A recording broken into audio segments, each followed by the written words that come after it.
You gotta talk to us about that block, man. Well, I saw him coming around and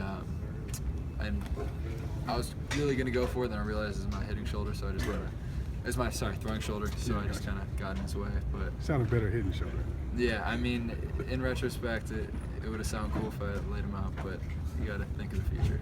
Gotcha. Was it a block or a nudge? It's a subjective question.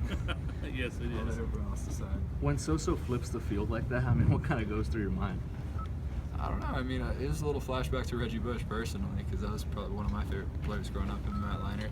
So we always joke about that together. So it kind of reminded me of that when he's flipping the field. I'm like, of course he does it. Josh, you were pretty hard on yourself after last week's game. How do you feel about how you bounced back tonight? Thought we did pretty well. I mean, there were a few things that I missed but didn't directly see, so it's kind of tape things as opposed to blatantly knowing that it happened. I mean, I get a lot of flack for being pretty blunt and honest and letting everyone know what's on my mind.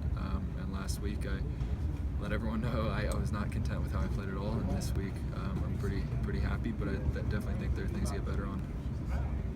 When the receivers drop the ball, how much does that affect you? Depends what time of the game. I mean, if it's a game winner, it obviously affects me, but we're getting better. We got a lot of new guys, and it's a big stage, so you got to let them sort of ease into it, and hopefully we drop down the number as we progress along the season.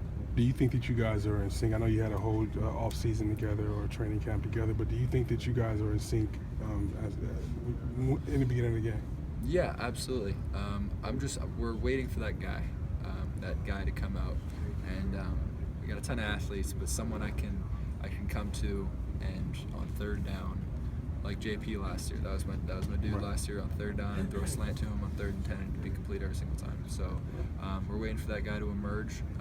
JLS had a great game today, and we'll see how we go forwards in the future. I mean, Kenny Walker is super explosive, but I'm really waiting for that consistency, that guy I can turn to and just always know he's going to be in the right spot and open.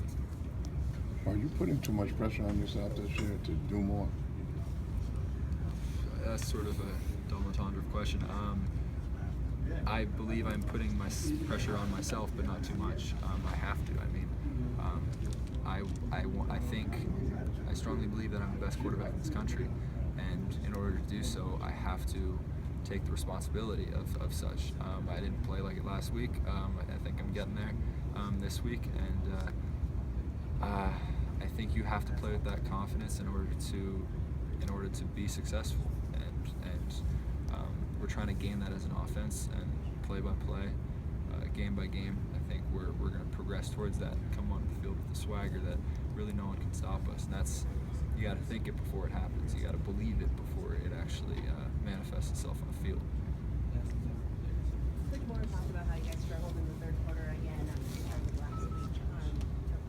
Is there anything specific that goes wrong in that third quarter that you can look at and change? I mean, plays go wrong. Sometimes there's sports are just weird. There's sort of a tumbling effect. So when something goes wrong, and that's why the sport always values mentally tough individuals who can take a negative and not let them affect them on the next play. I think maybe we let a negative sort of fall into a next play and a next play, and you try to forget it as quick as you can, but it's always in the back of your head a little bit. So I think on a greater scheme of football, we just got to be better at eliminating as many negatives as you can, but not play flawless games. So when those negatives come up, just be able to move on as quick as you can. It seems like you guys are operating out of the shotgun a fair amount if you go out of both, but what do you gain out of going out of the shotgun? I mean, from an objective point of view, you are literally an extra yard or two away from center. I mean, when your heels are at 5 and you take a gun 3, you're sitting at about 6-7 yards. Under center, you're probably going to hitch up to about 4 or 5 yards. So I mean, it makes the edge on the tackles actually a little bit tougher, but it helps me, I guess you could say, see the field a little bit. But there's not much of a difference. I mean, it is what it is. Your last drive, the ground game was really working. How much Are you pleased with that? How can you compliment your passing? I'm pleased. It makes the passing game a lot easier. I mean, as you saw that bootleg it through to U, it was completely open because we're running the ball down their throats. We just need to be consistent with it. We can't pick and choose when we want to be physical. I can't pick and choose when I want to complete passes. I have to do it play in, play out. All right, thanks, Josh. Guys, we got